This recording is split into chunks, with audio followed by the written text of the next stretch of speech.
Hola, ¿qué tal? Bienvenidos a esta nueva clase en donde vamos a resolver uno de los ejercicios propuestos para que puedan comprobar el resultado de este ejercicio con los cálculos que hicieron ustedes. Para este circuito tenemos una resistencia y un inductor, por lo tanto es un circuito RL. Estos a su vez conectados en serie con una fuente de corriente alterna. ¿Qué es lo que nos dice el enunciado del ejercicio? Calcular los valores de IP e IRMS, así como graficar los fasores de voltaje y corriente eficaz del circuito RL, dada la función V de t que se muestra. Bueno, tenemos aquí la función V de t, es el voltaje en corriente alterna o la función de la señal de voltaje en alterna, que es 120 seno de 1000t. Bueno, vamos a llevar a cabo el procedimiento de solución. Primeramente, lo que vamos a hacer es recabar los datos que nos muestra tanto la ecuación como el circuito. ¿Qué datos tenemos? Como voltaje pico, 120 volts, que es la amplitud máxima de la función seno. Omega, que es la frecuencia angular, que está dada en radianes sobre segundo, que es 1000, misma que nos muestra esta función. Tenemos una resistencia de 10 ohms, una bobina de 2 milihenrios. Este es el prefijo mili, que lo podemos traducir a 1 por 10 a la menos 3, en este caso 2 por 10 a la menos 3 henrios. El capacitor lo dejamos en cero ya que no existe como tal ese componente, no hay capacitor. Vamos a calcular las reactancias. Obviamente la reactancia solamente va a ser de la bobina. Recordemos, para calcular la reactancia inductiva es igual a 2πf por el valor del inductor, o bien este 2πf lo sustituimos por omega. Cualquiera de estos dos casos es lo mismo. Tenemos el valor de omega, así que vamos a multiplicar omega por L. 1000 por 2 por 10 a la menos 3. Nos da por resultado 2 ohms. Entonces la parte resistiva del inductor es 2 ohms, que realmente se llama reactancia, la parte reactiva. Como tal dijimos, el capacitor no existe, por lo tanto sería 0. Eso lo podemos omitir. Ahora vamos a calcular la impedancia, que es la sumatoria de las resistencias y las reactancias. Tenemos la fórmula de la impedancia, que nos dice que Z es igual a R más el número complejo de las reactancias, XL menos XC. No tenemos como tal reactancia capacitiva, por lo tanto nos queda nada más la reactancia inductiva. Sustituyendo valores, resistencia 10, reactancia inductiva 2, y por último la impedancia en su forma rectangular es 10 más 2J dado en ohms, siendo la parte real y la parte imaginaria, resistencias y reactancias. Gráficamente podemos decir que tengo en el eje imaginario positivo un valor de 2 y en el eje de los reales un valor de 10.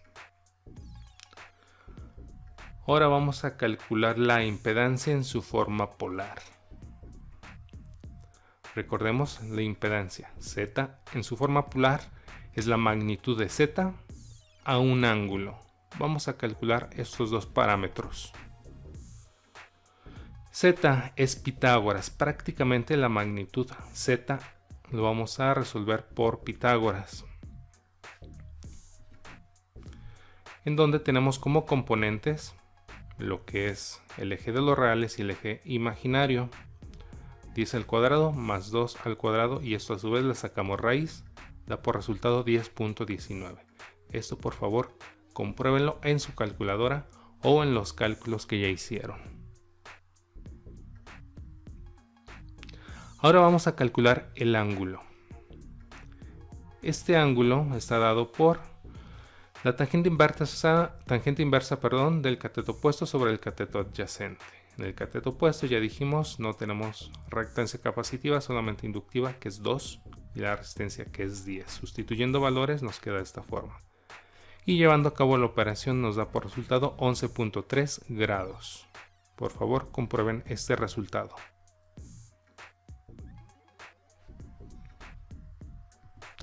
De tal forma que la impedancia en su forma polar es igual a 10.19 a un ángulo de 11.3 grados. Esto está dado en ohms.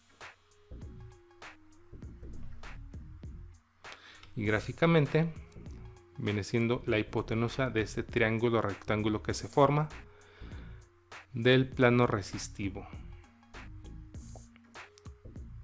Muy bien. Ya teniendo la impedancia en su forma polar, podemos calcular los parámetros de corriente pico y corriente RMS. Vamos a llevar a cabo los cálculos. Bien, aquí tenemos los datos de la impedancia y la función del voltaje. Vamos a calcular la corriente IP e IRMS. Por ley de Ohm, corriente es igual a voltaje sobre resistencia, en este caso impedancia. Vamos a calcular los valores pico, por lo tanto le ponemos el subíndice P. La corriente pico es igual al voltaje pico sobre la impedancia. El voltaje pico es lo que nos da nuestra función. 120 sobre 10.19 nos da un valor de 11.17. La división de ángulos, recordemos, es el de arriba menos el de abajo. O sea, 0 menos 11.3. Tenemos por resultado menos 11.3 grados. Y esto está dado en amperes. Estos son los valores pico, o el valor pico de la corriente. Ahora vamos a calcular el valor eficaz, o RMS.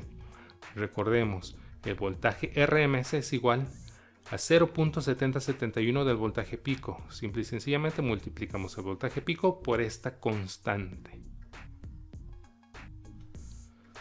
Sustituyendo valores, nos da por resultado 84.85 volts a 0 grados. Recordemos, el voltaje siempre lo vamos a referenciar a 0 grados, a excepción que el enunciado nos diga lo contrario.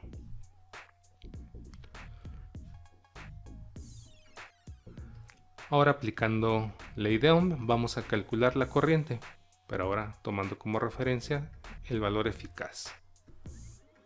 Sustituyendo valores, tenemos que el voltaje eficaz o RMS 84.85 lo vamos a dividir sobre la impedancia 10.19 y nos da por resultado 8.32. Por favor, comprueben este resultado. A su vez vamos a realizar la división de ángulos. 0 entre 11.3, que ya dijimos es la diferencia, el de arriba menos el de abajo, y nos da por resultado menos 11.3.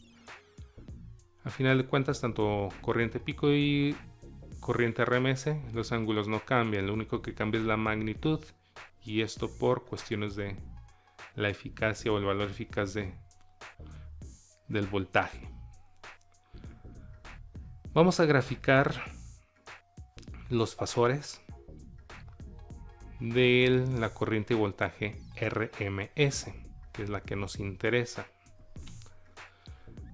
Tenemos una magnitud de voltaje eficaz 84.85 a 0 grados, mientras que la corriente es de 8.32 a un ángulo de menos 11.3. Está retrasada la corriente respecto al voltaje. Aunque no es mucho, aún sigue retrasada. En un circuito ideal es que tanto el voltaje como la corriente estuvieran en fase, ambos a 0 grados. Recordemos lo que dijimos en clases anteriores. El que exista un desfasamiento de voltaje y corriente, por ende existen pérdidas de potencia en nuestro sistema eléctrico. Tenemos pérdidas de energía y eso no es bueno en ningún sistema. Espero que aquí haya quedado claro la solución de este circuito y nos vemos en la siguiente clase.